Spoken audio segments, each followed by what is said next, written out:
Hello बच्चों, नमस्कार। आपका भविष्य ट्यूटोरियल चैनल में स्वागत है। तो आज हम पढ़ेंगे कक्षा 7 का एक अभ्यास 2C का पार्ट 1।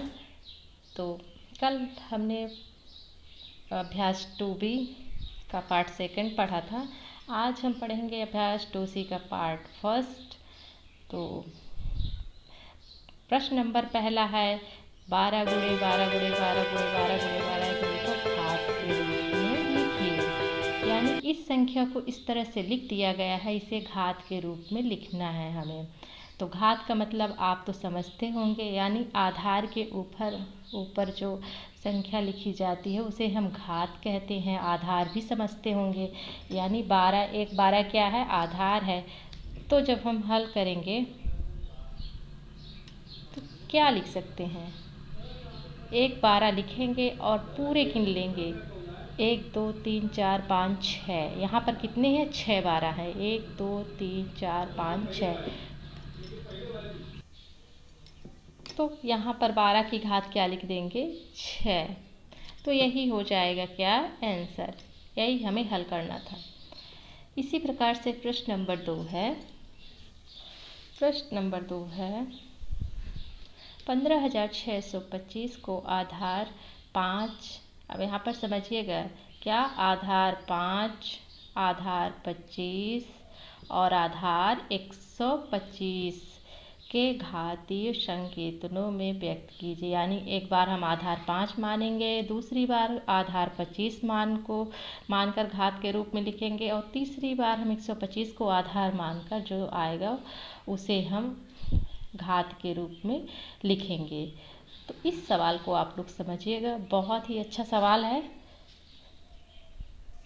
इसके लिए सवाल को पहले हमें हल करना पड़ेगा। तो पहले हम क्या करेंगे?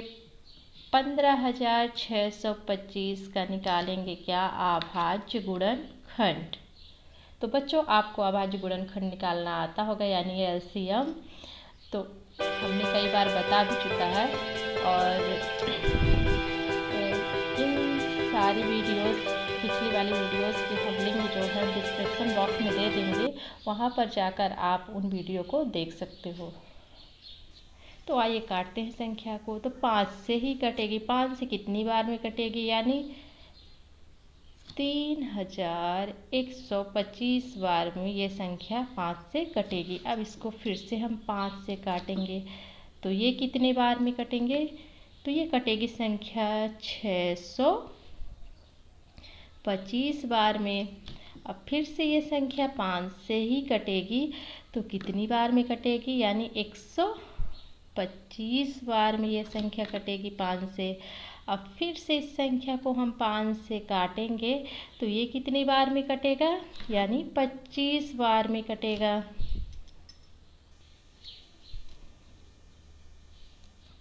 अब ये कितनी बार में कटेगा?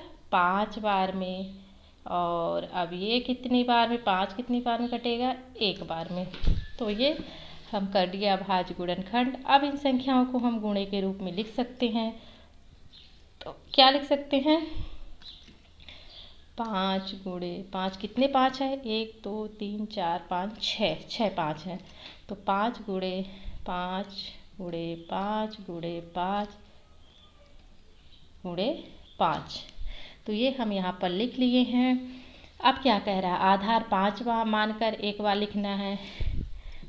तो एक बार हम 15,625 को आधार 5 मानकर लिखेंगे। तो क्या पहले इन संख्याओं को हम गुणा में लिख लेंगे। तो 5 गुणे 5 गुणे 5 6 बार है, तो हम लिख लेंगे 5 गुणे 5 गुणे 5। अब क्या कह रहा है? पहली बार आधार 5 मानकर लिखना है, तो हम 5 को आधार मान लेंगे और जितने 5 होंगे वो घात के रूप में लिख देंगे। तो 1 2 3 4 5 6 5 है, तो 6 हम घात के रूप में लिख देंगे। ये तो पहला आंसर हो गया। अब दूसरा कह रहा है हमें 25 को आधार मानना है, तो अब हम 25 को भी आधार मान लेंगे। कितने में? 15,625 में ही। तो 15,625 में, तो फिर से हम वही 6 बार 5 गुणे लिख लेंगे। तो आप देख सकते हो 6 बार हमने 5 गुणे 5 लिख लिया है। इस बार क्या कह रहा है, हमें 25 को आधार मानना है, यानी यहाँ पर हमें 25 को क्या करना है, आधार मानना है। तो इसके लिए हम क्या करेंगे, यानी दो संख्याओं का पचम 25 होगा और पचम 25 और पचम 25। यहाँ पर आप लिख सकते हो 25 गुणे 25 गुणे 25, इस तरह से भी आप लिख सकते हो। तो कितनी 25 है, हमने एक लिखा 25 आधार, इसे लिख लिया 1 2 3, तो 3 25 आ रहा है, यानी इसके ऊपर हम घात कितना रख देंगे, 3। तो ये हमारा हो जाएगा दूसरा आंसर। इसी तरह से अब हम इस बार 125 को घात आधार मानेंगे। तो आइए इसी में 15,625 में ही हम 125 को आधार मानेंगे। इसी प्रकार से हम 6 बार 5 गुणे 5 गुणे 5 गुणे 5 गुणे 5 लिख लेंगे, और लिखेंगे 6। अब हमें इस बार कितना आधार मानना है, 125। तो 125 को हम क्या करेंगे, आधार मानेंगे। तो 125 को आधार मानने के लिए हम आइए गुणा करते हैं, देखते हैं कितने 5 की ज़रूरत होती है। तो पचम 25 और 25 पंचे 125, यानी 3 3 का पेयर बनेगा इस बार, 1 और 2, यानी यहाँ पर हम लिख सकते हैं 125 गुणे 125, और आधार क्या मानना है, 125 को ही आधार मानना है। तो देखते हैं आप कितने 125 है, 1 और 2, कितने हमारे पास 125 है, 2। तो यहाँ पर हम घात में क्या लिख देंगे, 2। तो ये आ गया हमारा तीसरा आंसर। तो ये सवाल अब प्रश्न नंबर 2 हल हुआ, यानी हल हो गया। आशा बच्चों आप इसे अच्छे से समझ गए होंगे। बहुत ही ज़्यादा इंटरेस्टिंग सवाल था ये, और काफ़ी इम्पॉर्टेंट सवाल था। इस तरह के सवाल एग्ज़ाम में बहुत ज़्यादा पूछे जाते हैं, जिसे आप लोग अच्छे से हल करिएगा। तो प्रश्न नंबर 3 है, 0.001 को आधार क्या मानना है, इस बार आधार इसे मानना है, पर घात में व्यक्त कीजिए। अब इस संख्या को हमें घात में व्यक्त कर, तो इसके लिए हमें क्या करना होगा, बहुत ही सरल है। यहाँ इस पर देख रहे हैं हम कितने जीरो हैं, 1 2 3 4, और यहाँ पर कितने हैं, 2, यानी 2 दूनी 4। तो इस संख्या को हम इस तरह से भी लिख सकते हैं, 0.01 की घात 2 हो जाएगा, क्योंकि 4 जीरो है, 2 दूनी 4 होता है। और इस तरह से भी लिख सकते हैं कि 0.01 की घात 2, यानी इधर जीरो लिखें या ना लिखें, आंसर हमारे कोई फ़र्क नहीं पड़ेगा। ये तो ये आ गया आंसर। अब आइए प्रश्न नंबर 4 हम हल करते हैं। तो प्रश्न नंबर 4 क्या है, प्रश्न नंबर 4 है, -343/512 की आधार क्या मानना है। हमें -7/8 को आधार मान कर क्या करना है, घात के रूप में व्यक्त करना है। तो आधार इस बार हमें किसे मानना है, -7/8 को आधार मानना है, और ये संख्याएं दे दी गई। इस स्थिति में हम क्या करेंगे, पहले इस संख्या का हम करेंगे अभाज्य गुणनखंड, फिर इस संख्या का अभाज्य गुणनखंड करेंगे, और फिर हम आंसर लिखेंगे, जिस तरह से अभी हमने प्रश्न नंबर 2 को हल किया था। तो आइए पहले हम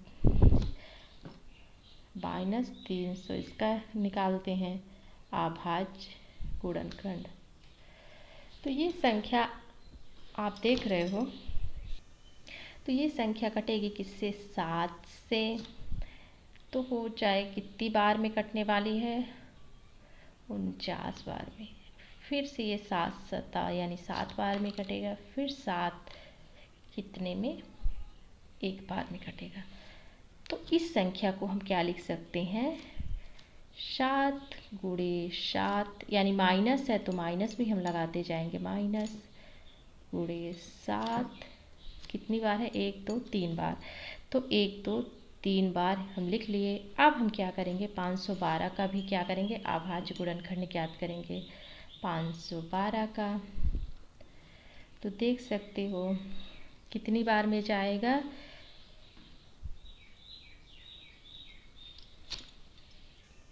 तो कितनी बार में कटेगा, 2 से 256 बार में। फिर 2 से हम काटेंगे, कितनी बार में कटने वाला है, 228 बार में कटेगा।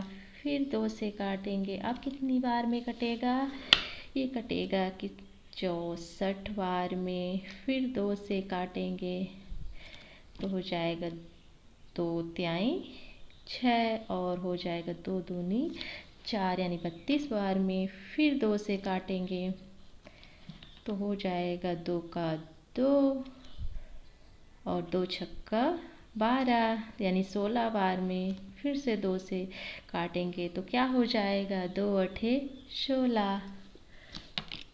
फिर से 2 से कटेगा तो क्या हो जाएगा 2 चौको 8। फिर से 2 से कटेगा क्या हो जाएगा 2 दूनी 4। फिर 2 से कटेगा 2 इक्कम 1 2 इक्कम 2। तो यहाँ पर क्या आ गया 1 आ गया। तो अब हम इन संख्याओं को जैसे इसको लिख लिए हैं बटे में वैसे इस संख्या को भी लिख लेंगे। तो काफ़ी लंबा है, कितना है 1 2 3 4 5 6 7 8 9 बार यानी 9 बार हम लिखेंगे क्या 2 गुणे 2 गुणे 2 गुणे 2 गुणे 2 गुणे 2 गुणे 2। और इधर क्या लिखेंगे हम -343/512 बराबर इतना हम लिखेंगे। अब 9 बार हमने 2 लिख लिया है। यहाँ पर -7/8 यानी नीचे वाली संख्या को 8 को हम आधार मानेंगे। तो यहाँ पर आइए हम कितनी संख्याओं का गुणा करेंगे तो 8 आएगा। तो देख सकते हैं 2 दूनी 4 4 दूनी 8 यानी जब हम 3 2 का हम गुणा करेंगे तो 8 आएगा। तो हम क्या करेंगे 3 3 के यहाँ पर पेयर बनाएंगे। तो 1 हो गया, ये 2 हो गया, ये क्या हो गया 3। इसका मतलब हो गया 8 गुणे 8 गुणे 8। तो हम क्या लिख सकते हैं अब इधर बराबर में। तो आधार क्या है दिया है क्या -7 आधार मानना है। अब यहाँ पर कितने 7 हैं 1 2 3 तो 3 है। तो यहाँ पर हम क्या लिख देंगे घात 3 लिख देंगे। अब बटे में क्या है 8 दिया गया है तो 8 लिखेंगे। अब कितने 8 यहाँ पर है तो गिनेंगे 1 2 3 यानी यहाँ पर 3 लिख देंगे। इस तरह से भी हम इसे लिख सकते हैं और एक बार इस तरह से भी हम लिख सकते हैं -7/8 और ब्रैकेट्स बंद करेंगे और लिख देंगे 3। ये क्या हो गया ये आ गया हमारा आंसर। तो बच्चों आज के लिए बस इतना ही। पार्ट 2 पढ़ेंगे कल। तो अगर जो नए बच्चे जुड़ना चाहते हैं जो अभी नहीं जुड़े हैं तो वो प्लीज़ चैनल को सब्सक्राइब कर लें और बेल आइकन को प्रेस कर दें ताकि बनने वाले वीडियो का नोटिफिकेशन आप तक पहले पहुंचे। इसी के साथ जय माता दी।